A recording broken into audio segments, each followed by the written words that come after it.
My 8-year-old daughter's face filled my phone screen, covered in bruises, tears streaming down her cheeks. Behind her, I could hear my son screaming from somewhere dark. "Daddy, please come home," Harper whispered, her voice shaking. "Blake locked Oliver in the basement for 2 days. He won't let him out. He says he's going to teach us what real discipline means tonight." Hit like, subscribe for more betrayal stories, and comment your city or country. I stared at my phone in the barracks, 12,000 miles from home, feeling my blood turn to ice. This wasn't happening. This couldn't be happening.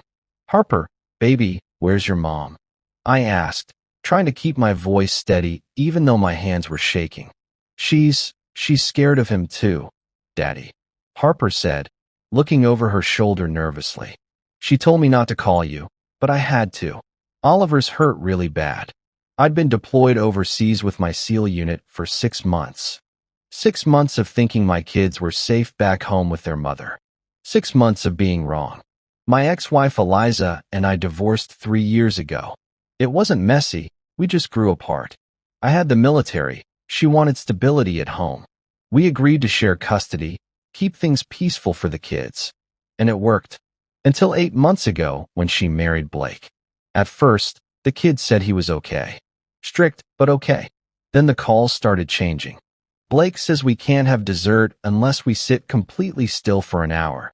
Blake made us run laps in the backyard because Oliver laughed too loud. Blake says you abandoned us, and he's our real father now. I talked to Eliza about it. She made excuses.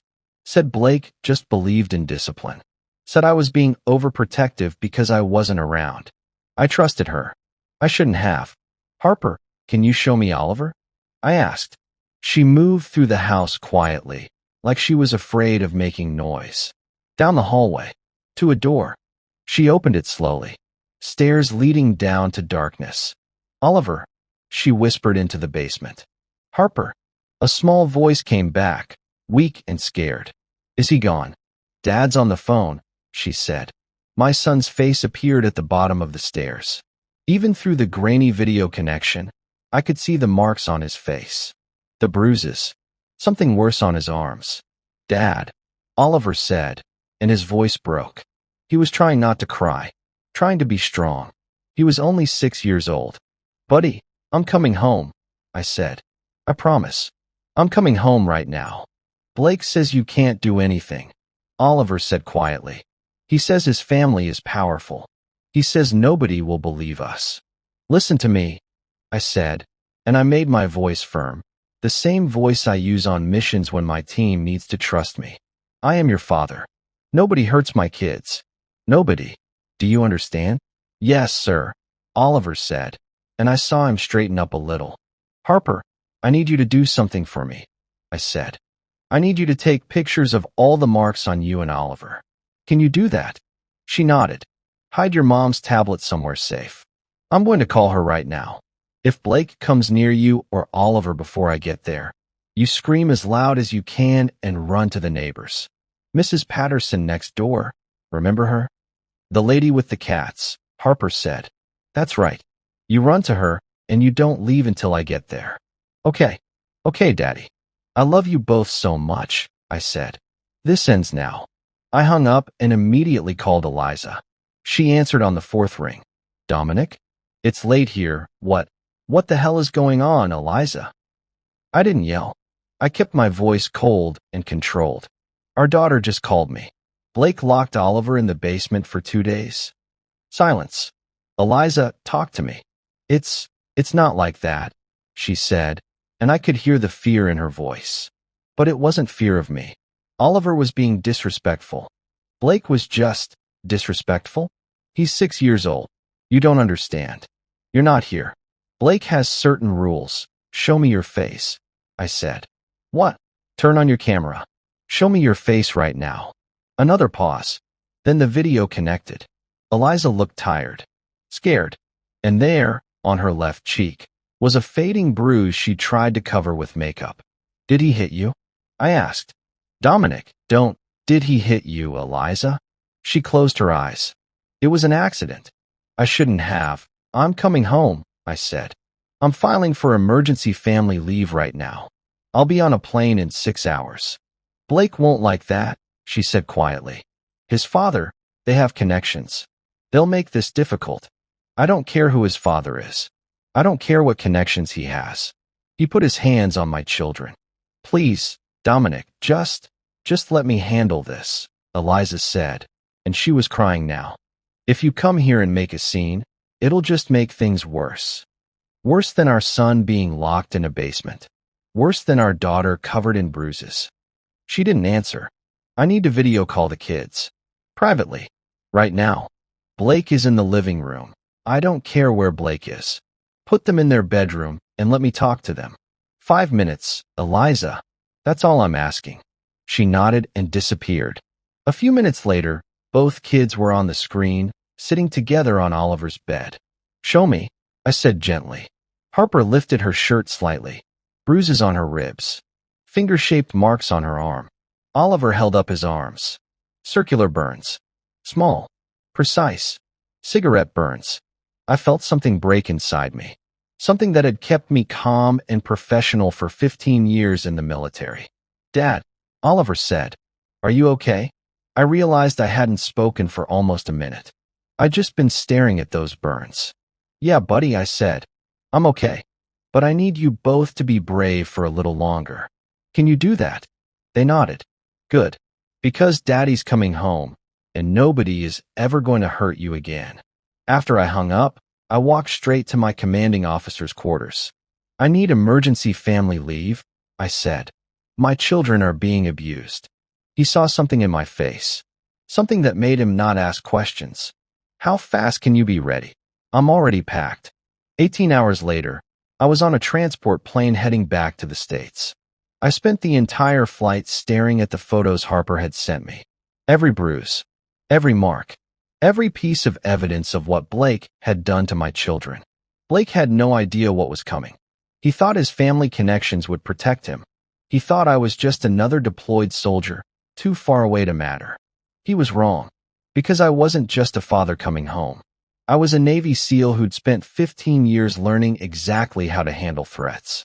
And Blake had just made himself the biggest threat to my family. My phone buzzed as we started our descent. A text from Harper.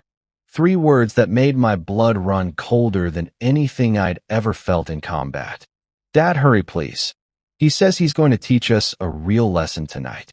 The cab dropped me at the house just before midnight. Every light was off except the flickering glow from the TV in the living room. I didn't bother knocking. My fist hit that door 3 times, hard enough to wake the whole street. Footsteps. Then the door swung open. Blake stood there in an expensive polo shirt, whiskey glass in hand, looking at me like I was an annoying salesman. Can I help you? He asked. I'm Dominic. Harper and Oliver's father. Move. His annoyed expression shifted into something uglier. A satisfied smirk. Oh, you're the Navy guy, he said, leaning against the doorframe. Eliza mentioned you might show up. This is my house now. You have no legal right to be here. Those are my children, who live with their mother. My wife. You gave up your right to barge in when you chose deployment over family. Every word was designed to make me swing. He wanted me to lose control so he could play victim and call the cops. I didn't give him the satisfaction. Eliza, I called past him. Get out here now. Lower your voice, Blake snapped. You'll wake the children. You mean the ones you've been beating? I don't know what lies they told you, but kids exaggerate. Cigarette burns don't exaggerate. Something dark flashed in his eyes. Not guilt. Irritation that I knew. Footsteps came from inside. Eliza appeared behind him, and my stomach dropped. The bruise on her cheek was worse than it looked on video. Purple spreading down to her jaw, barely hidden under makeup that looked hastily applied. Dominic, she whispered. You shouldn't be here. I want to see the kids. Now. They're sleeping, then wake them up. I'm not leaving until I see them. Blake actually laughed. Go ahead, call the cops. My father plays golf with the chief. Think they'll side with some absent military dad making wild accusations. Blake, please. Eliza touched his arm gently. He jerked away from her, so roughly she stumbled back.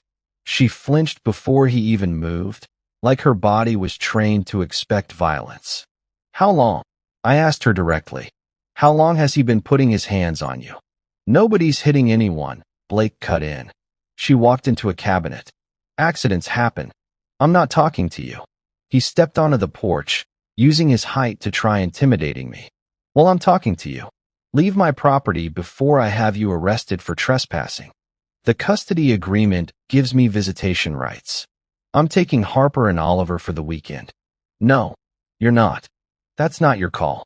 Actually, it is. I'm their stepfather.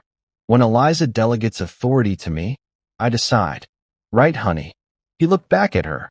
The threat in that look was crystal clear. Eliza nodded weakly. Maybe next weekend would be better. Dad, Oliver's small voice came from the staircase. He stood there in his Batman pajamas, staring down at us with wide eyes. Buddy, I tried to move forward, but Blake's body blocked the entire doorway. Get back to bed, Oliver, Blake ordered. But Dad's here, I said bed. Now. Oliver's lip trembled. He turned to go back upstairs, and that's when I saw it. He was limping. My 6-year-old son limped on his right leg with every step. What happened to his leg? My voice came out colder than I intended. Fell off a bike. Kids fall. Oliver doesn't own a bike. Blake's jaw tightened. He used mine. I was teaching him to ride. Your bike would be twice his size. He's 6 years old. Exactly. Kids fall when they're learning. That's life. Harper appeared at the top of the stairs next to Oliver. When she saw me, her whole face lit up for 1 second before falling when she noticed Blake watching. Both of you, back to your rooms, Blake commanded. This has nothing to do with you. They're my kids, I said through gritted teeth. Everything about them has to do with me. Not anymore, Blake shot back. You're gone 10 months a year. I'm here every day, teaching them respect, discipline, structure, things you clearly never bothered with. Is that what you call it? Locking a 6-year-old in a basement for 2 days? Eliza gasped behind him. Blake's expression went ice cold. Eliza, take the children upstairs. Now. Blake, I didn't tell him. Now. She rushed to the kids, herding them away quickly. Harper looked back at me once with pure fear in her eyes before disappearing down the hallway. Blake stepped fully outside and pulled the door mostly closed.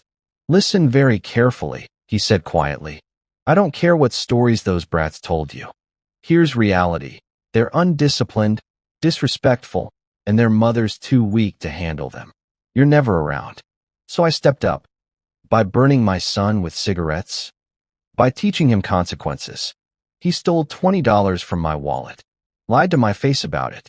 So he learned what happens to thieves and liars. He said it like he was discussing weather.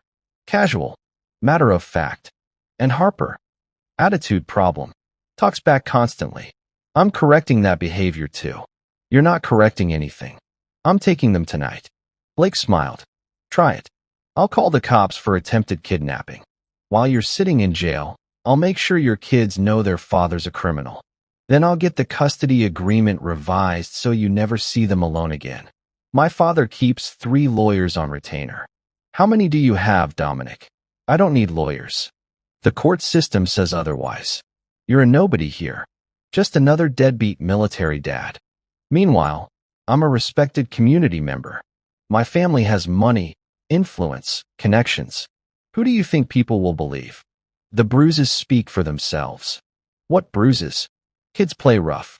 They have accidents. Any doctor will confirm that, especially the ones who know my father.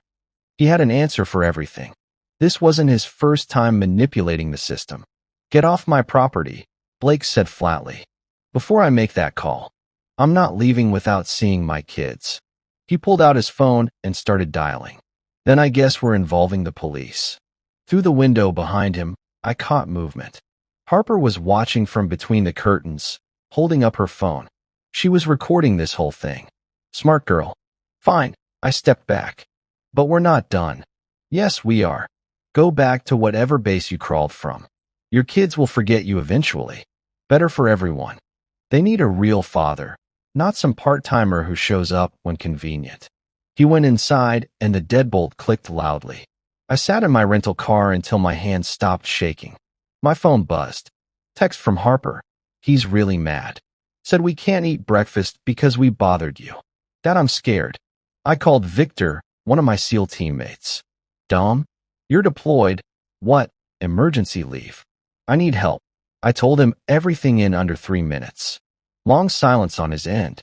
I'm catching the next flight, Victor said. Don't move until I get there. We do this smart, not emotional. Promise me. Victor, promise me, Dom. Fine. I watched that house until sunrise, making sure nothing else happened to my kids during the night. At 6 a.m., my phone rang. Unknown number. Mr. Matthews? Detective Mason, Family Services. I understand you made some allegations about Blake Henderson last night. Need you to come file a formal report. Finally, someone taking this seriously. I'll be there in 15 minutes. Before you come, Mr. Henderson filed a complaint this morning. Says you threatened him, tried removing the children without authorization, harassed his family. He's requesting a restraining order. Everything inside me went cold. He's lying. That's what statements are for. Come down, we'll sort it out. I hung up and called Victor back immediately. They're flipping this on me, making me look like the problem. I know. Dom, I've been digging. Blake's father is Theodore Henderson, major defense contractor. Military contracts across the East Coast. Serious money, serious power. They're going to throw everything at you. I don't care who his father is. You should. But here's the thing. Powerful people make enemies. Let me work my contacts. Instead of the police station, I drove straight to the hospital. Showed the intake nurse the photos Harper sent. Her face went pale. We need to examine those children immediately, she said. Their mother won't bring them. Then we send a mandatory caseworker. This is reportable abuse. Finally something going right. Then my phone buzzed again. Unknown number. Just a photo. Harper and Oliver's school. The front entrance. Crystal clear image. Below it. Drop this or they'll need more than a doctor. I stared at that photo of my kids' school for a full minute. Someone was watching them. Following them. Threatening them. I forwarded it to Detective Mason and drove straight to the station. The detective was waiting in a small interview room, middle-aged guy with tired eyes and coffee stains on his shirt. He gestured to a metal chair across from him. Mr. Matthews, thanks for coming in. Let's start with your version of last night's events. I laid it all out. The video calls, the bruises, the cigarette burns, Blake's confession about teaching consequences, the threats, everything. Mason took notes, his expression unreadable. And you have evidence of these injuries? I pulled out my phone, showed him the photos Harper had sent. His jaw tightened slightly when he saw Oliver's burns. This is concerning, he admitted. But Mr. Henderson's story is quite different. Says you showed up belligerent, made wild accusations, tried to forcibly remove the children against their mother's wishes. That's a lie. Maybe. But it's his word against yours right now. Mason leaned back in his chair. Here's the situation. Blake Henderson comes from a very prominent family. His father Theodore has considerable influence in this town. Before I can move forward with any investigation, I need more than photos and allegations. What about the threat I just received? I showed him the text with the school photo. Mason frowned. Unknown number. Could be anyone. Could even be someone trying to frame Mr. Henderson. You can't be serious. I'm being realistic. If I go after the Henderson family without airtight evidence, this case gets thrown out and my career ends. I've seen it happen. He paused. But I'm not saying I don't believe you. I'm saying we need to be strategic. Strategic? My kids are being tortured, which is why I'm ordering a home visit from Child Protective Services. A social worker will interview the children today, examine them for injuries. If there's evidence of abuse, we can move for emergency removal. It wasn't enough, but it was something. This afternoon, I'll notify the mother now. I left the station feeling slightly less helpless. At least the system was starting to move. My phone rang. Victor. Dom, where are you? Just left the police station. Good. Don't go anywhere near that house. I'm landing in 2 hours.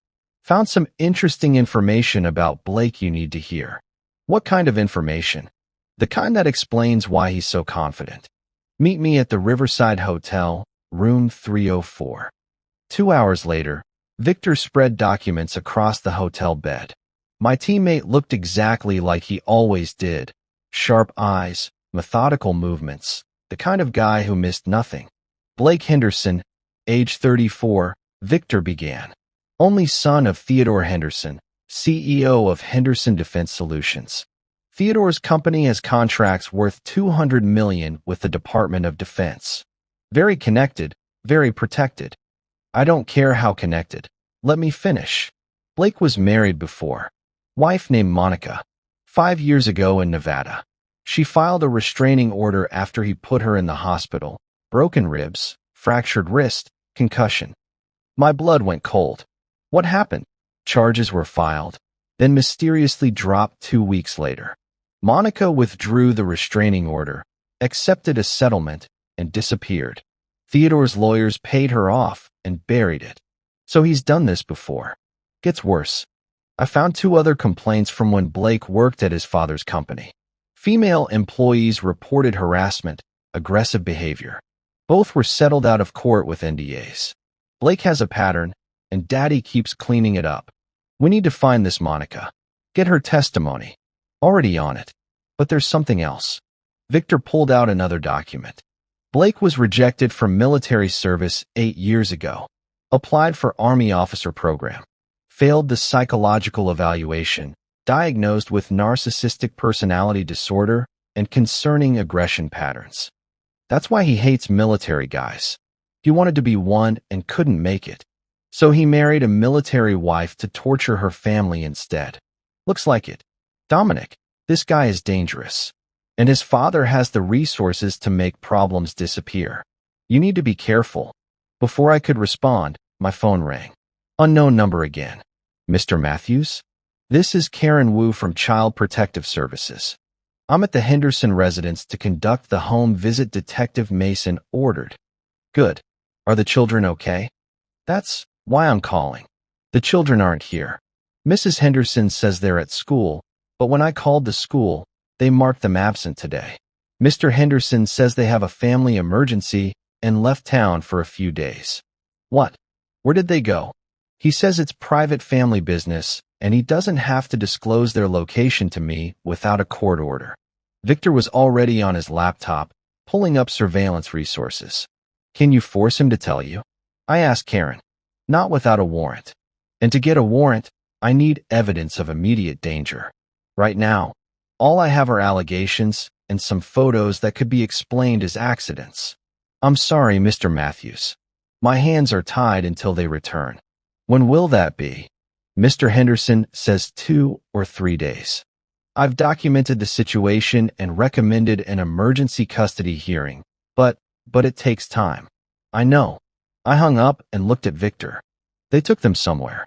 Blake knew CPS was coming and moved them. Victor's fingers flew across the keyboard. Give me 10 minutes. If he used credit cards or phones, I can track them. While he worked, I called Eliza. Straight to voicemail. Called Harper's phone. Voicemail. Called Oliver's tablet. Disconnected. Got something, Victor said. Blake's phone pinged a cell tower 3 hours ago near his father's property. Some estate about 40 miles north. Remote area, private land. Let's go. Whoa, slow down. We can't just storm a private estate. That's exactly what Blake wants. You losing control, giving him ammunition for a restraining order. So what do? We gather evidence. I'll call in some favors, get aerial surveillance of the property, confirm the kids are there. Then we take it to a judge, get an emergency warrant. That could take days. Better than you ending up in jail, unable to help them at all. He was right, but every second my kids were with Blake felt like torture. My phone buzzed. Text from Harper's number. Dad, please stop causing problems. We're fine. Blake is nice. We want to stay with Mom and Blake. Don't contact us anymore. I showed it to Victor. That's not her, I said immediately. Harper doesn't text like that. Too formal. Blake sent it from her phone. He's trying to create evidence that the kids are rejecting you. My phone rang again. This time it was a number I recognized, Blake's lawyer. I answered on speaker. Mr. Matthews, this is Richard Crane, attorney for the Henderson family. I'm calling to inform you that my client is filing for a restraining order based on your harassing behavior. You are to cease all contact with the Henderson household, including the minor children, pending a custody hearing. Those are my kids, and their mother has primary custody. She's requested you stop interfering with their family life.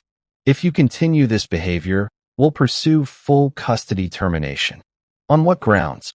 Parental alienation, harassment, unstable behavior due to PTSD from military service, inability to maintain appropriate boundaries. Shall I continue? They were building a case against me using my own military service as a weapon. The hearing is scheduled for Monday morning, 9 a.m., Crane continued. Bring your attorney if you have one. Otherwise, come prepared to explain your erratic conduct to a judge. He hung up. Victor put a hand on my shoulder. They're boxing you in. Classic power play. Make you look unstable while they look like the victims. So I'm supposed to just wait while Blake has my kids somewhere? No. While you prep for court, I work the back channels. Trust me, Dom. We've handled worse than rich bullies. That night, I barely slept. Every noise made me think someone was coming for me. Every notification made me hope it was my kids. At 3 a.m., Victor shook me awake. We've got a problem. Big one. What? He showed me his laptop. Security footage from outside my hotel. 2 men in a black SUV, parked across the street, watching the entrance. Private contractors, Victor said. Same ones who work for Theodore's company. They're not here to watch. They're here to provoke. They want you to confront them, give them a reason to claim self-defense. How many are there? 2 in the vehicle, probably more nearby. Theodore's not messing around. My phone lit up with another text. Another photo. This time it was me, taken through the hotel window, sitting right where I was now. The message: Monday's hearing won't matter if you're not there to attend it. Leave town. Last warning. Those contractors outside aren't leaving, Victor said, watching from the window. They want you rattled before Monday's hearing. It's working. Don't let it. We need you sharp tomorrow. Blake's team will throw everything at you in that courtroom. Monday morning came too fast. I barely slept, running through every possible scenario in my head. The courthouse was older, with high ceilings and wooden benches that creaked. Blake was already there with his legal team. 3 expensive suits surrounding him like bodyguards. His father Theodore sat in the front row, radiating quiet power. Eliza sat on their side, looking small and defeated. She wouldn't meet my eyes. Blake saw me and smiled. Not a friendly smile. A victory smile. All rise for Judge Patricia Crawford. The judge was in her 60s, sharp eyes behind wireframe glasses. She reviewed the files in front of her before looking up. This is an emergency custody hearing regarding minors Harper and Oliver Matthews. Mr. Henderson has requested a restraining order against the father, Dominic Matthews. Mr. Matthews has filed abuse allegations. Let's proceed. Blake's lead attorney stood, Richard Crane, the guy who'd called me. Slicked back hair, perfect suit, the kind of lawyer who charged $1,000 an hour. Your Honor, my client Blake Henderson is a devoted stepfather who's done nothing but try to provide stability for these children. Mr. Matthews, however, has exhibited dangerous and erratic behavior. He laid out their version. I'd shown up at midnight in a rage. Made unfounded accusations. Tried to forcibly remove the children. Sent harassing messages. Displayed clear signs of PTSD-related instability. Every lie was polished and convincing. Then he showed the judge text messages, the ones Blake sent from Harper's phone saying the kids didn't want to see me. As you can see, Your Honor, even the children are expressing fear of their biological father's behavior. Judge Crawford looked troubled. Mr. Matthews, do you have representation? No, Your Honor. I just returned from deployment. Then speak carefully. What's your response to these allegations? I stood, trying to keep my voice steady. Your Honor, everything they said is twisted. I came home because my daughter video called me showing bruises and cigarette burns. My son was locked in a basement for 2 days. I pulled out my phone, showed her the photos Harper had sent. The judge's expression shifted slightly. These are concerning. Mr. Crane. Completely explainable, Your Honor. Oliver had an accident while learning to ride a bike. Harper got into a scuffle at school. Children get injured during normal activities. Cigarette burns. A fire pit accident during a family camping trip. The children were near embers. One popped onto Oliver's arm before anyone could react. It was unfortunate, but not abuse. Judge Crawford looked at Blake. Mr. Henderson, can you provide medical records documenting these incidents? Blake stood, looking earnest and wounded. Your Honor, I love these children like they're my own. Every injury was treated immediately. We have receipts from urgent care for Oliver's bike accident. The fire pit incident happened at my father's property. We treated it ourselves with first aid since it was minor. You didn't seek medical attention for burns? They were very small, Your Honor. We used antibiotic cream and bandages. They healed within days. It was all lies, but he delivered them perfectly. Crane continued. Your Honor, Mr. Matthews is a career military man with multiple combat deployments. We're not saying he's a bad person, but PTSD can cause paranoia, aggressive behavior, inability to process normal family dynamics as anything but threats. I don't have PTSD, I interrupted. Mr. Matthews, let Mr. Crane finish, Judge Crawford said, and his absence has created abandonment issues in the children. They've bonded with Mr. Henderson, who provides daily stability. Mr. Matthews swooping and making accusations after months away is traumatic for them. Your Honor, may I call a witness? I asked. You may. I'd like the children to testify. Eliza stood up quickly. No. Please, Your Honor, they're too young. This would traumatize them. Crane nodded. We agree. Forcing children to testify against a stepfather they've grown to trust would be cruel. Then let a child psychologist interview them, I suggested. Neutral third party. Judge Crawford considered this. That's reasonable. I'm ordering a psychological evaluation of both children by a court-appointed specialist. Until then, Your Honor, Crane interjected smoothly. Given Mr. Matthews' unstable behavior, we request supervised visitation only. For the children's safety. I've never hurt my kids. You showed up at their home at midnight in an aggressive state, Crane said. You've sent threatening messages. I never threatened anyone. Your Honor, may I present Exhibit C? Crane handed papers to the judge. Text messages from Mr. Matthews to Mrs. Henderson saying, and I quote, "This ends now, and he has no idea what's coming." That sounds threatening to me. My own words, twisted into weapons against me. Judge Crawford studied the messages. Mr. Matthews, did you send these? Yes, but the context is you were making threats while attempting to remove children from their legal guardian's custody. She sighed heavily. This is difficult. I see potential evidence of injury, but also evidence of a father who may be overreacting to normal childhood accidents due to extended absence. Your Honor, please, I'm ordering the psychological evaluation to happen within 48 hours. Until I receive that report, the children will remain in their mother's custody. Mr. Matthews, you're granted supervised visitation 2 hours this Saturday at a neutral location with a social worker present. That's not enough. That's my ruling. If the evaluation shows evidence of abuse, we'll reconvene immediately. But I will not remove children from a stable home based solely on photos that could have multiple explanations. She looked at me with something like sympathy. I understand you're concerned, Mr. Matthews. But the system requires proof, not just allegations. The gavel came down. Blake's team looked satisfied. Theodore nodded approvingly. I'd lost. As I left the courtroom, Blake walked past close enough to whisper, "Told you. You can't touch us." Outside, Victor was waiting. It's not over. They're keeping my kids. For now. But I found Blake's ex-wife. Monica agreed to talk. She's flying in tomorrow. Before I could respond, my phone buzzed. Harper's number. I answered immediately. Dad. Her voice was tiny, scared. Blake's really mad. He said the judge proved you're the problem.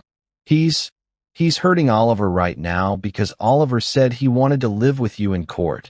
The line went dead. I called back. Straight to voicemail. I looked at Victor. We're out of time. Harper's phone stayed dead. I tried 20 times. Nothing. We need to move now, I told Victor. And do what? Break into their house. That's exactly what Blake wants. You losing control so he can have you arrested. So I just wait while he hurts my son? Victor grabbed my shoulders. No. We call on the team. What team? Everyone's deployed. Not anymore. He pulled out his phone, started typing. Remember when you saved Tristan's life in Syria? When Grant took that bullet meant for you? When we all swore we'd have each other's backs no matter what? Victor, they can't just leave. Watch them. Over the next 6 hours, my phone started buzzing. First text, Tristan here. Emergency leave approved. Landing tonight. Second, Kyle. Heard what's happening. I'm coming. Third, Grant. Nobody messes with Dom's kids. On my way. Fourth, Preston. Someone needs tech support. I'll be there by morning. Fifth, Julian. Save me a seat. Wheels up in 3 hours. By midnight, 6 of my SEAL teammates were crammed into my hotel room. These were men I'd fought beside for years. Men who'd seen me at my worst and never flinched. Tristan, our team leader, spoke first. All right, Dom. Give us everything. I laid it all out. Blake's abuse. The legal manipulation. Theodore's power. The system failing. The threat to my kids. When I finished, the room was silent. Then Kyle spoke.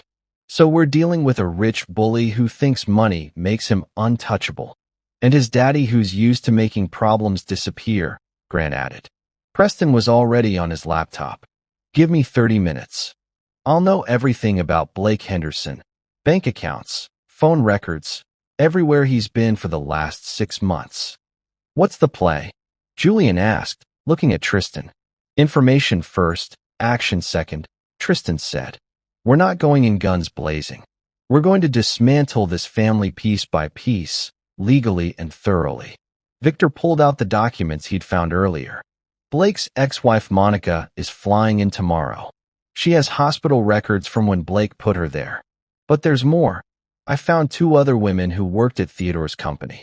Both filed harassment complaints against Blake that got buried. If we can get them to talk, they won't without protection. Tristan interrupted. Theodore has reach. These women stayed quiet because they're scared. Then we make them feel safe, I said. Preston looked up from his laptop. Found something. Blake's phone records show he's been texting someone named Coach 3 times a day for the past month. Always late at night. Who's Coach? Working on it. His fingers flew across the keyboard. Got it. Number traces back to a Marcus Webb. Runs a private security company that Theodore's business uses. Not just security, though. Webb's got a record. Assault charges, witness intimidation, extortion. All dropped due to insufficient evidence. Theodore's fixer, Victor said. More than that. Preston pulled up more files. Webb's company has been paid over $300,000 in the last year by Theodore. Way more than standard security work. Grant leaned forward. What's Blake texting this guy about? Preston hacked deeper. I won't ask how he did it. Some things are better not knowing. His face went dark. You need to see this. He turned the laptop around. Text messages from Blake to Marcus Webb from 2 nights ago. Blake, the father's back. Causing problems. Webb, want him handled? Blake, not yet. Court first. If he wins, then handle it. Webb, permanent. Blake, whatever it takes. Dad will cover it. The room went cold. They were planning to kill you, Cal said quietly. Still are, if the legal stuff doesn't work, Preston added. And look at this. Webb's been surveilling your kid's school. He's got photos, schedules, routes they take home. My hands clenched into fists. Easy, Tristan said. This is good for us. This is evidence of conspiracy, Witness intimidation, possibly attempted murder. We take this to the FBI. Local cops are in Theodore's pocket, Victor reminded him. FBI isn't. Especially if we can prove Theodore's been using company resources for criminal activity. Tristan pulled out his phone. I know someone. Agent Natalie Reed. She handles corruption cases. Owes me a favor from a joint task force operation. While Tristan made the call, Preston kept digging. Dom, Blake's been withdrawing cash. Large amounts. 20,000 in the last 2 weeks. For what? Paying people off, probably. Look, here's a transaction to a Dr. Raymond Chun. $5,000, labeled consultation fee. But Dr. Chin isn't a pediatrician. He's a forensic medical examiner who testifies in court cases. Blake paid a doctor to say the injuries were accidents, I realized. Exactly. And here, another payment to someone at Child Protective Services. $3,000. He bought the social worker? Preston nodded grimly. The system isn't just failing your kids. It's been bought. Julian stood up, pacing. So Blake has money, lawyers, paid-off officials, and a hitman on speed dial. What do we have? The truth, I said. And skills they can't buy. Grant smiled. It wasn't a nice smile. I like where this is going. Tristan got off the phone. Agent Reed is interested. Says if we can get hard evidence of Theodore using his defense company for criminal purposes, she can move fast. But we need something concrete. Recordings, documents, witnesses who'll testify. Monica will testify, Victor said. She lands tomorrow at noon. Good. What else? Preston's laptop pinged. Blake's phone just activated. He's on the move. Where? Heading north. Toward Theodore's estate. Preston pulled up GPS tracking. He's got someone with him. 2 phones. One is Eliza's. The other. Harper's. My heart stopped. He took my kids out there. Estate is 40 miles out, private property, no neighbors. If he's planning something. I was already grabbing my jacket. I'm going. Dom, wait, Tristan started. No. No more waiting. No more legal games. That's my daughter's phone moving away from civilization with a man who's planning to have me killed. I'm not waiting for the FBI or judges or anyone else. The room fell silent. Then Tristan stood. All right, but we do this smart. Preston, get us aerial surveillance. I want to know what's on that property. Kyle, Grant, you're with me and Dom. Victor, Julian, you stay here and coordinate with Agent Reed. If this goes bad, we need someone on the outside who can move. How are we doing this? I asked. Tristan looked at me with the same expression he wore on missions. Calm, focused, deadly serious. We're going to get your kids back, and we're going to make sure Blake Henderson never hurts anyone again. Preston pulled up satellite images of Theodore's estate. Large main house, several outbuildings, surrounded by woods. Isolated. Perfect place to hide something. Or someone. Blake's phone stopped moving, Preston said. He's at the estate. Then that's where we're going. I checked my watch. How long to get there? 40 minutes. But Dom, we can't just kick down doors. We need probable cause, legal cover. My phone rang. Harper's number. I answered immediately. Harper. Heavy breathing. Then her voice, barely a whisper. Dad, please come. Blake brought us to Grandpa Theodore's house. He's really angry. He locked Oliver in a room and won't let him out. He said we're staying here until you stop causing trouble. Harper, are you hurt? Not yet. But Dad, I'm scared. Grandpa Theodore has these men here. They have guns. The line cut off. I looked at my team. They're holding my kids hostage. Tristan's jaw tightened. Then we go get them. Now. We took 2 vehicles to Theodore's estate. Dark SUVs, no plates that could be traced. Tristan drove the lead vehicle with me and Kyle. Grant and Preston followed behind. The estate sat at the end of a private road, surrounded by thick woods. High fence, security cameras, the whole setup screaming, "Keep out."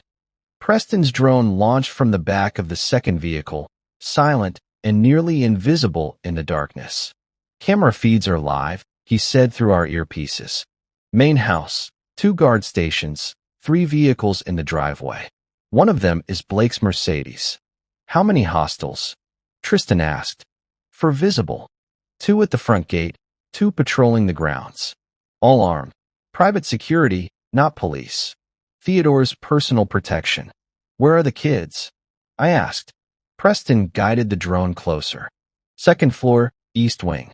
Thermal imaging shows 2 small heat signatures in one room, door closed. Larger signature, adult male, standing outside the door. Blake, guarding my children like prisoners. We can't breach, Kyle said. Those guards will call the cops the second we cross the property line. Then you're the one getting arrested while Blake walks. So what do? I was barely holding it together. Tristan studied the drone footage. We make them bring the kids out voluntarily. How? Fire alarm. Preston, can you hack their security system? Already on it. Preston's fingers flew across his tablet. Got access. Triggering fire alarm in 3, 2, 1. The estate's alarm system erupted. Loud, piercing, impossible to ignore. Through the drone feed, we watched chaos unfold. Lights flicked on. Guards rushed toward the main house. Blake emerged from the 2nd floor, looking confused and angry. Theodore appeared moments later, barking orders at his security team. They'll evacuate the building, Tristan said. Standard protocol. When they bring the kids outside, that's our window. Window for what? To get evidence. Preston, you recording all this? Every second. For clarity. Blake dragged Harper and Oliver out through the front door. Even from a distance, I could see Oliver limping worse than before. Harper was crying. Eliza followed behind them, looking terrified. Theodore stood on the front steps, phone to his ear, probably calling the fire department. Grant, move into position near the tree line, Tristan ordered. Get close enough for audio recording. Grant slipped out of the vehicle, disappearing into the shadows like he'd done 1,000 times on missions. Through his body cam feed, we watched him get within 30 feet of the family, hidden behind landscaping. Blake was yelling at Eliza. This is your fault. If you'd kept him under control, we wouldn't be dealing with this. I'm sorry, I didn't know he'd. Shut up. Just shut up. Blake grabbed Oliver's arm roughly. My son winced in pain. Blake, please, you're hurting him, Eliza pleaded. He needs to learn. They both do. Especially after what they said to their father on the phone. Harper spoke up, her voice shaking. We didn't say anything wrong. We just told Dad we miss him. Blake's hand shot out and grabbed Harper's face, squeezing hard. You're not allowed to miss him. I'm your father now. Say it. You're not my dad, Harper said through tears. Blake's other hand raised like he was about to hit her. Theodore stepped forward. Blake, not here. Not outside. They need to learn respect, not here. Theodore's voice was ice cold. Take them back inside once the alarm stops. We'll handle this properly. Properly, Blake sneered. Like you handle Monica? Paid her off and she still talks. I said we'll handle it. Theodore noticed his security team watching. Everyone back inside. False alarm. Got it all, Grant whispered through comms. Video and audio. Blake just admitted to abuse on camera, and Theodore acknowledged covering up the ex-wife situation. Good, Tristan said. Now we need one more thing. Dom, call Harper's phone. What? They'll know, exactly. Call her. Put it on speaker when she answers. I dialed. Harper's phone rang once, twice. Blake pulled it from his pocket, saw my name, and answered with a cruel smile. Still calling? Pathetic. Put my daughter on the phone. Your daughter? She's not your daughter anymore. She's mine. They both are. And there's nothing you can do about it. Blake, I'm warning you, warning me? You lost in court today. The judge sided with me. Even the law knows you're a failure as a father. He laughed. You want to know what I'm going to do? I'm going to raise your kids to hate you. Every day, I'll remind them you abandoned them. By the time I'm done, they won't even remember your name. You're making a mistake. The only mistake was yours, thinking you could challenge me. My family owns this town. We own the judges, the cops, the doctors. You're nobody. A soldier playing hero. His voice got darker. And if you keep pushing, you won't just lose your kids. You'll disappear. I've got people who specialize in making problems vanish. Is that a threat? It's a promise. Back off, or you'll regret it. He hung up. The whole conversation had been recorded on speaker, captured by our equipment. That's conspiracy to commit murder, Kyle said. That's kidnapping. That's enough for the FBI. My phone buzzed. Text from Victor. Agent Reed is en route with a warrant. Monica testified, gave them everything. Theodore's company is being raided as we speak. Reed says hold position and don't engage. But through the drone feed, I saw Blake dragging the kids back inside. Oliver stumbled and fell. Blake yanked him up by his injured arm. My son screamed in pain. I was out of the vehicle before anyone could stop me. Dom, no. Tristan hissed, but I was already moving. I hit the fence and climbed. The guards at the gate hadn't seen me yet.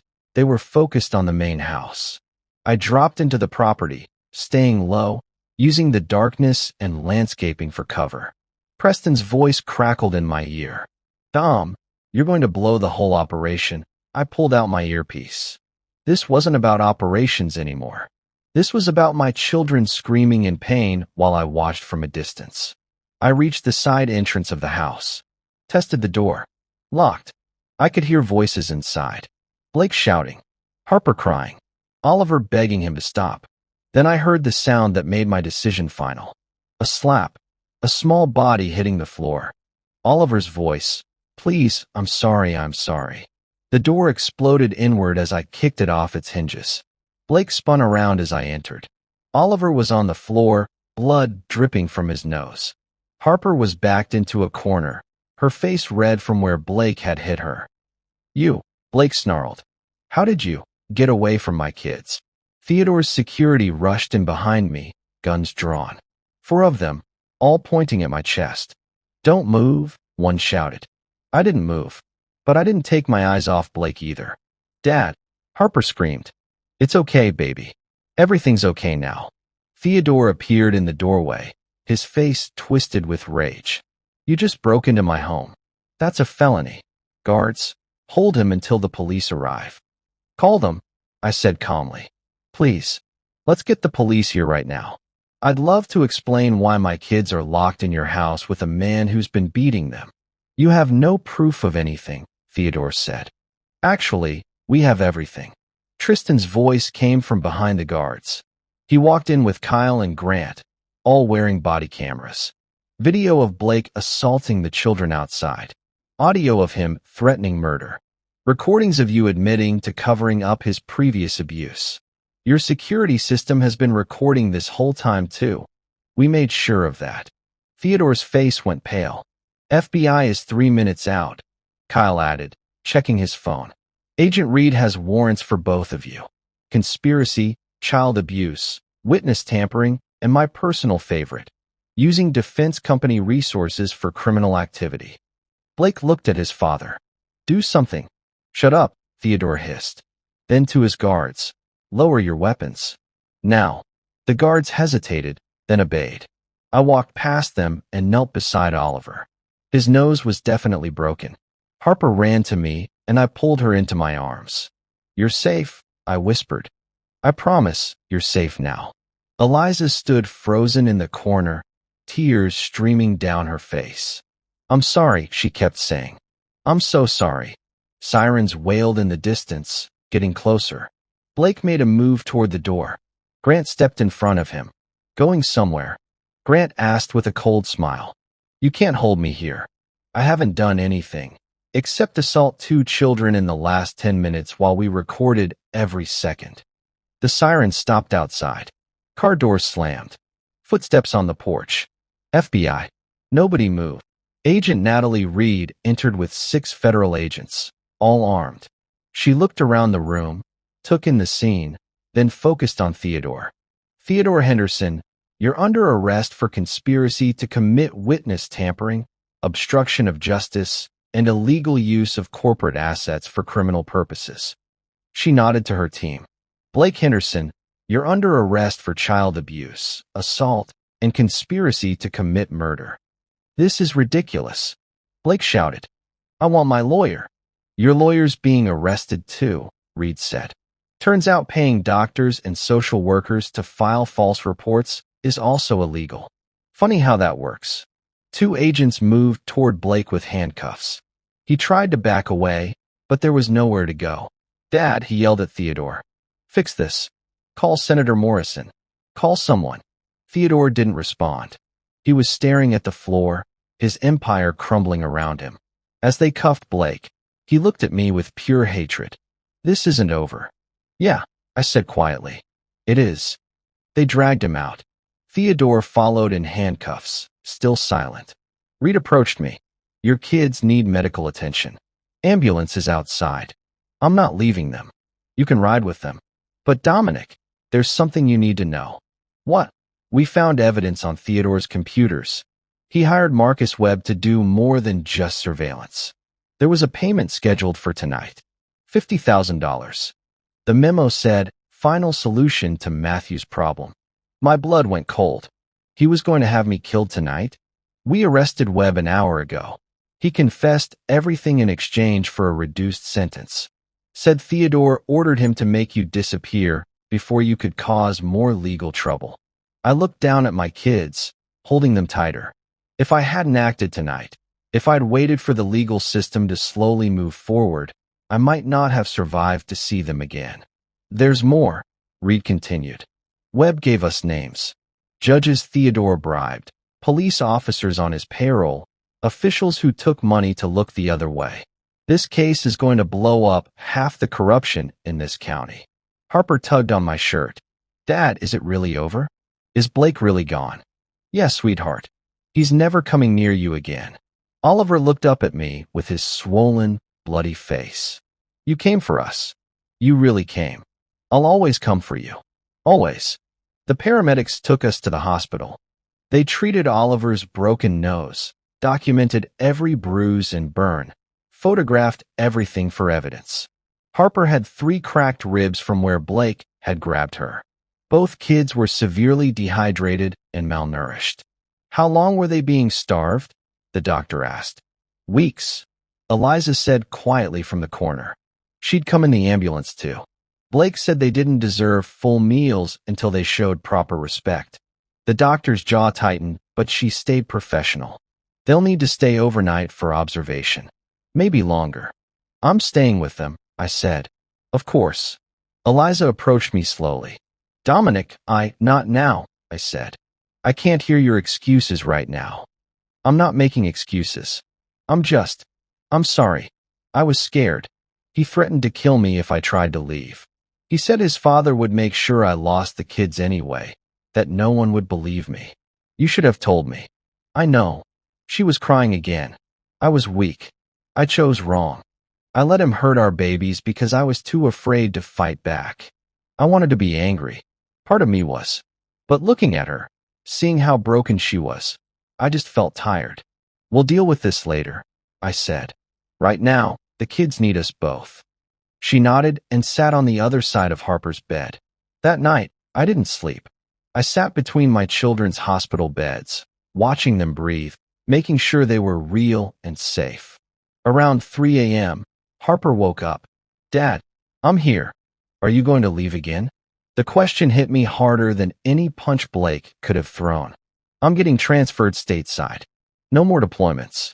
I'm staying close from now on. Promise. Promise. She smiled and went back to sleep. The next morning, Agent Reed visited. Blake and Theodore are both being held without bail. The evidence is overwhelming. Blake's looking at 15 to 20 years. Theodore might get more. Good. There's something else. We found Blake's ex-wife, Monica. She's willing to testify. So are the 2 women from Theodore's company. This case is airtight. What about Eliza? She's cooperating fully. Gave us everything. Text messages, recordings she secretly made when she realized how bad things were getting. She'll likely avoid charges given she was also a victim. And my kids. Emergency custody granted to you immediately. Full custody hearing in 2 weeks, but given the circumstances, it's a formality. They're yours, Dominic. I felt something release in my chest. Relief. Victory. Justice. Thank you. Don't thank me. Thank your team. Without their evidence and Monica's testimony, we might not have moved fast enough. She paused. You've got good people watching your back. The best. 3 days later, I brought my kids home to my apartment. It wasn't fancy, just a 2-bedroom place near base, but it was safe. It was ours. Oliver stood in the middle of the living room, looking around. We're really staying here? Yeah, buddy. This is home now. Harper hugged me tight. I like it here. It feels safe. That word, safe, made everything worth it. Life started to feel normal again. The kids went back to school, started therapy twice a week. Oliver's nose healed. Harper's ribs stopped hurting. They smiled more, laughed more. But 3 weeks later, everything changed again. I was making breakfast when my phone rang. Agent Reed. Dominic, we have a problem. My stomach dropped. What kind of problem? Blake's lawyer filed a motion. He's claiming the evidence we gathered was obtained illegally. Says your SEAL team had no legal authority to conduct surveillance on private property. That's insane. They saved my kids. I know. But his lawyer's arguing that everything we got that night, the recordings, the video, all of it, should be thrown out. If the judge agrees, we lose most of our case. What about Monica's testimony? The other women? That stays. But without the recordings of Blake's threats and Theodore's admissions, it becomes much weaker. He's looking at maybe 3 years instead of 15. 3 years. I felt rage building in my chest. He tortured my kids for months, and he gets 3 years? If we're lucky.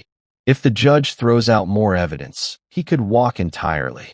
I hung up and immediately called Tristan. I heard, he said before I could speak. Reed already briefed me. We're not letting this happen. How do we stop it? We get Blake to confess again. On the record. Legally obtained. He'll never agree to that. He will if he thinks he's winning. Tristan paused. His lawyers are confident right now. Blake's probably feeling untouchable again. That's when people make mistakes. What's the plan? You request a meeting with him and Theodore. Tell them you want to settle this quietly.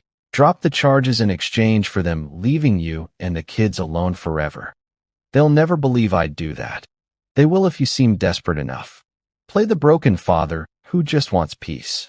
Blake's ego won't let him resist the chance to gloat. It took 2 days to arrange. Blake's lawyers were suspicious, but Theodore agreed. He wanted this case to disappear as badly as we wanted convictions. The meeting was set at Theodore's lawyer's office, neutral ground, or so they thought. I wore a wire. FBI approved this time, completely legal. Victor and Kyle waited in a van outside. Preston monitored from his laptop. Everything was by the book. I walked into that conference room and saw them sitting there. Blake looking smug, Theodore stone-faced, and their lawyer Richard Crane looking like he'd already won. Mr. Matthews, Crane began. I understand you'd like to discuss a settlement. I want this to end, I said, making my voice tired, defeated. My kids have been through enough. I just want Blake to stay away from us, and I'll drop everything. Blake laughed. You're giving up? After all that tough guy military act? Blake, Theodore warned. No, let me enjoy this. Blake leaned forward. You really thought you could beat us? My family has more money than you'll see in 10 lifetimes. We own this town. I just want my kids safe. Your kids? Blake's smile turned cruel. They were mine. I was making them into something better than whatever you would have raised. But you had to interfere. You were hurting them. I was teaching them. There's a difference. He stood up, pacing. You know what the problem is with kids today? No discipline. No consequences. I gave them structure. You gave them cigarette burns. Blake shrugged. Oliver needed to learn honesty. A little pain teaches better than words. Crane put his hand on Blake's arm. Blake, maybe we should what? He's here begging us to settle. Let him hear the truth. Blake turned back to me. You want to know what I would have done if you just stayed away? I would have erased you from their memories. Made them forget you existed. In 5 years, they would have called me Dad and meant it. That's not going to happen now, isn't it? Blake smiled. This judge is going to throw out your evidence. Then I'm walking free. And when I do, I'm going to make sure you never see those kids again. Eliza will testify that you're dangerous, unstable. We'll get full custody, move to another state, and you'll spend the rest of your life wondering how they're doing. Theodore finally spoke. Blake, shut up. Why? He can't do anything. He's nobody. Blake leaned on the table, getting close to my face. You should have stayed overseas, soldier boy. Should have let me finish what I started. Because now I'm going to destroy you legally. My father's already working on getting you dishonorably discharged for the stunt you pulled at his estate. You'll lose everything. Your career, your kids, your dignity. Is that what you want? I asked quietly. What I want? Blake's eyes went dark. What I want is for you to suffer like you made me suffer. You embarrassed me, humiliated me in front of my father, in front of the FBI. So yes, I want you broken. And I'm going to enjoy every second of it.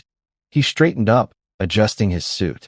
When this is over, when I walk out of that courtroom free, I'm going to find those kids. And I'm going to remind them what happens when people disobey me. You're threatening to hurt my children? I'm promising to finish their education. Crane stood up abruptly. This meeting is over. Blake, we're leaving. Why? He came here to surrender. Let him, now, Blake. But Blake wasn't done. You know what the best part is? Even if somehow you win this case, I've got friends. People my father knows. People who make problems disappear. You'll be looking over your shoulder for the rest of your life. Theodore grabbed Blake's arm. We're done here. They left the room, Blake still talking, still threatening. I sat there for a moment, then tapped my ear. Did you get all that? I asked. Reed's voice came through. Every word. Direct threats against minors, admission of abuse, conspiracy to commit violence. He just buried himself. Outside the building, FBI agents moved in. Blake and Theodore were in the lobby when Reed appeared with handcuffs. Blake Henderson, you're under arrest for violating your bail conditions by threatening the victims in your case. Blake's face went white. What? I didn't. You admitted to child abuse, threatened future violence against minors, and discussed plans to obstruct justice. All while wearing a wire was present in the room. Your lawyer was smart enough to try stopping you. You weren't smart enough to listen. Dad, Blake looked at Theodore. Do something. Theodore just shook his head slowly. You never knew when to stop talking. They hauled Blake away. He was screaming about rights and lawyers and conspiracies.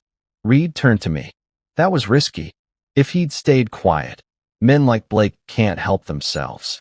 They need to win. Need to gloat. I just gave him the opportunity. Well, it worked. Between this and Monica's testimony tomorrow, he's done. We've also got 3 more of Theodore's former employees coming forward. The company's being liquidated, assets frozen. What about Theodore? He's cooperating now, giving us everything in exchange for a reduced sentence. Names, account numbers, who he bribed, and when. The corruption investigation is going to run for years. I walked out of that building feeling lighter than I had in weeks. That night, I told the kids what happened. So Blake's really going to jail? Oliver asked. For a long time. He can't hurt you anymore. Harper hugged me. You kept your promise. You kept us safe. Always will, sweetheart. The trial happened 2 weeks later. Blake tried to recant his confession, claimed he was coerced, made up excuses. None of it worked. The jury deliberated for 3 hours. Guilty on all counts. The judge sentenced him to 18 years in prison. No parole eligibility for 12. Theodore got 10 years for his role in covering everything up and bribing officials. When they read the verdict, Blake looked back at me one last time. No more smugness. No more threats. Just defeat. 6 months passed. Life became something I didn't think was possible anymore. Normal. Oliver joined his soccer team. Harper started taking art classes. They both still went to therapy, but the nightmares were happening less and less. Eliza got her own apartment across town. She was rebuilding herself, going to counseling, trying to become the mother she should have been. We weren't together, but we were learning to co-parent properly. The kids saw her every other weekend, supervised at first, then gradually on their own as she proved she'd changed. I got transferred to a training position at the local base. No more deployments. No more missing birthdays or school plays. I was home every night for dinner. My SEAL team had all rotated back to their regular assignments, but we stayed in touch. They'd saved my family, and I'd never forget that. Everything felt like it was finally healing. Then my phone rang at 2 in the morning. Agent Reed. Dominic, Blake escaped. I shot up in bed. What? Prison transport. They were moving him to a different facility. Vehicle was ambushed. Professional job, military-grade weapons. 3 guards dead. Blake's gone. How long ago? 4 hours. We've got every law enforcement agency in 3 states looking for him. But, she paused. Dominic, we found communications between Blake and someone on the outside. He's been planning this for months. Planning what? Revenge. The messages specifically mention your kids. He's coming for them. I was already moving, throwing on clothes. Where are the kids? Still at your apartment? Yes. Get them out. Now. We're sending protection, but until we find Blake. I hung up and ran to the kids' room. Harper and Oliver were sleeping peacefully. No idea that the nightmare was coming back. Wake up, I said gently, shaking them. We need to go. Dad, Harper mumbled sleepily. What's wrong? No time to explain. Get dressed. Quickly. Something in my voice woke them up fast.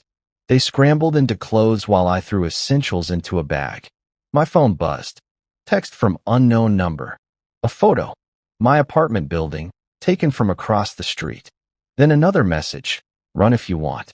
I'll still find them. I grabbed the kids and headed for the door. Stopped. Looked through the peephole. A man in the hallway. Baseball cap, hands in pockets, standing too casually near my door. Not Blake, but working for him. Back to your room, I whispered to the kids. Quiet. We went back. I locked the bedroom door, moved to the window. 3 stories up, fire escape outside. We're going out the window. Dad, I'm scared, Oliver said. I know, buddy, but I need you brave right now. Can you do that? He nodded.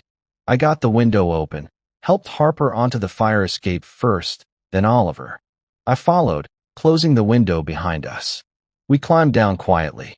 The metal was cold, and the stairs creaked with every step. We reached the alley behind the building. My truck was in the parking lot out front, too exposed. We'd have to go on foot. Stay close, I told them. Hold hands. Don't let go. We moved through the alley toward the main street. Every shadow looked like a threat. Every sound made my heart race. We reached the street corner when headlights hit us. A black SUV coming straight at us. I pulled the kids behind a dumpster just as bullets ripped through the air where we'd been standing. Down. Stay down. The SUV screeched to a stop. 2 men got out, both armed. But they weren't expecting return fire. My sidearm had stayed with me since the first night Blake threatened my family. I returned fire, hitting one man in the shoulder. He dropped. The second man dove for cover, giving us seconds. Run. I grabbed the kids, and we bolted down a side street. More headlights behind us. More men. We ducked into a 24-hour convenience store. The clerk looked up, saw my gun, and his eyes went wide. Call 911, I told him. Tell them federal agent is in pursuit of escaped convict Blake Henderson. Give them this address. I pulled the kids behind the counter with me. Dad, what's happening? Harper was crying now. Blake got out. But we're going to be okay. The police are coming. Through the window, I saw 3 men approaching the store. One of them was Blake. He looked different. Thinner, harder, with prison tattoos on his neck. But those eyes were the same. Cold. Hateful. He saw me through the glass and smiled. Then police sirens filled the air. Multiple cars, coming fast. Blake's expression changed from confident to furious. He signaled his men, and they scattered. 5 police cars surrounded the store within seconds. Officers poured out, weapons drawn. Inside the store, come out with your hands up.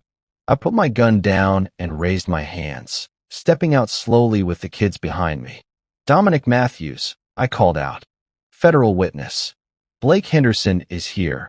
Escaped convict, armed and dangerous.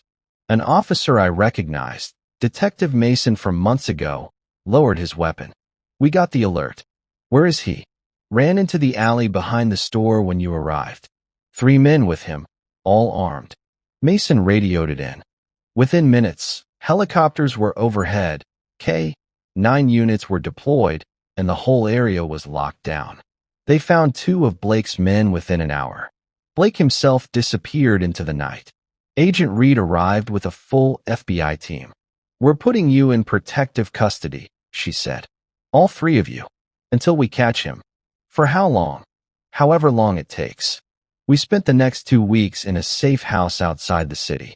Armed guards, constant surveillance, no contact with the outside world except through secured phones. The kids were terrified. All the progress they'd made, all the healing, was unraveling. Harper stopped eating. Oliver started having nightmares again. On day 15, Reed came to the safe house personally. We found him. Where? Your old house. The one you lived in with Eliza. He broke in, was waiting there. Probably figured you'd go back eventually. Is he alive? Refused to surrender. Took SWAT 3 hours to talk him out. He's in maximum security now. Solitary confinement. No more transport, no more chances. Is it really over? Reed looked at my kids, saw how broken they looked, and her expression softened. Yes, it's really over this time. We went home that night. The apartment felt different now, tainted by fear, by the knowledge that Blake had gotten close again. I don't want to live here anymore, Harper said quietly. Me neither, Oliver agreed. Okay, I said. Then we'll move. Fresh start. New place where Blake never touched. Deal. They nodded. Within a month, we moved to a small house near the base. 3 bedrooms, a yard, a fence. Normal. Safe. Far from everything that had happened. The kids started new schools. Made new friends. Slowly, painfully, they began healing again. Blake got 40 more years added to his sentence for the escape and attempted murder. He'd die in prison. Theodore's trial revealed an entire corruption network. 17 officials went to prison. The FBI shut down his company permanently. Justice had finally, completely won. The courtroom was packed for Blake's final sentencing on the escape charges. Media everywhere, cameras flashing. This had become the biggest corruption case the state had seen in decades. Blake sat in an orange jumpsuit, hands cuffed. No more expensive suits or smug smiles. Just a broken man who'd lost everything. The judge read the additional charges. 40 years for escape, attempted murder, and conspiracy. Added to his original 18 years, he'd be in prison until he was 92 years old. Mr. Henderson, do you have anything to say? The judge asked. Blake looked back at me one last time. For a second, I thought he'd apologize. Instead, he just looked away. Take him out of my courtroom, the judge said. As they led him away, Harper squeezed my hand. It's really over now, right, Dad? Yes, sweetheart. It's really over. Outside the courthouse, reporters swarmed us. Agent Reed stepped in, creating space. The Matthews family has been through enough. No questions today. We drove to our new house in silence. The kids went straight to their rooms. Court days always exhausted them emotionally. Eliza was waiting on the porch. She'd been there throughout the trial, supporting the kids, trying to make up for her mistakes. How are they? She asked. Tired. Relieved. Finally safe. Dominic, I know I can never fully apologize for what I let happen. You've been apologizing for almost a year now, I said gently. The kids see you're trying. That's what matters. She nodded, wiping tears. Thank you for letting me be part of their lives again. You're their mother.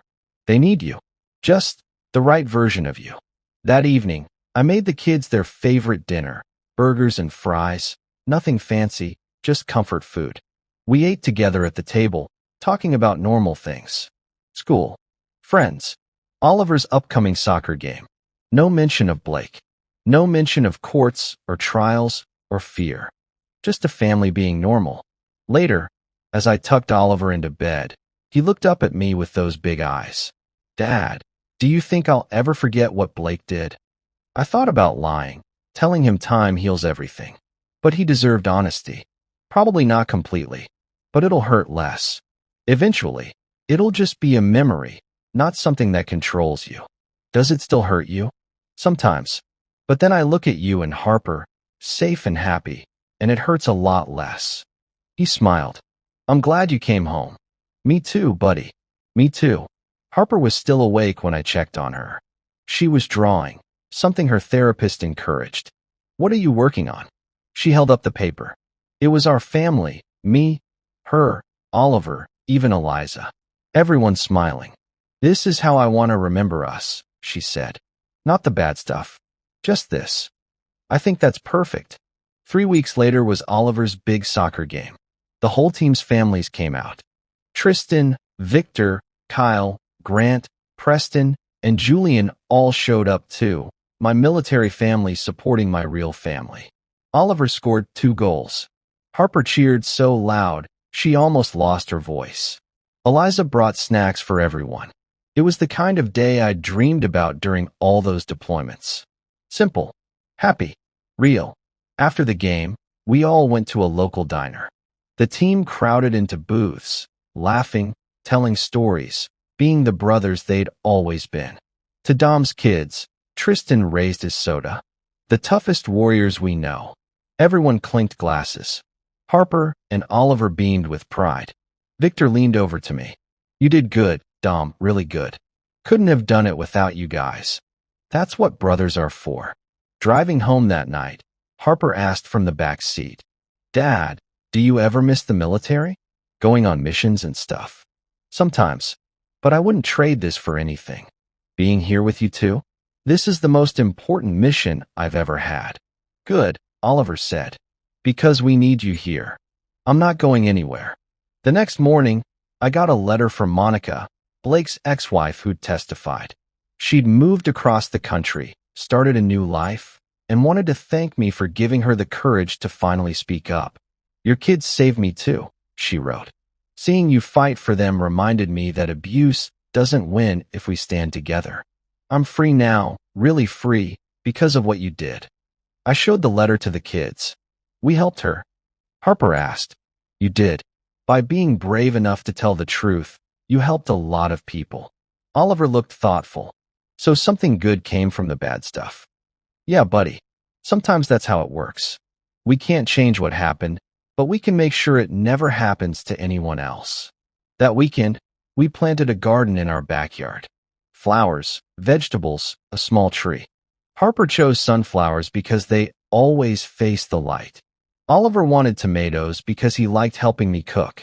As we dug in the dirt, getting messy and laughing, I realized something. This was healing. Not the therapy sessions or court victories or Blake being locked away forever. This, simple moments. Choosing to grow something new in a place that was ours. Dad, Harper said, wiping dirt on her forehead. I'm happy. 3 simple words that meant everything. Me too, sweetheart. Oliver threw a handful of dirt at Harper playfully. She laughed and threw some back.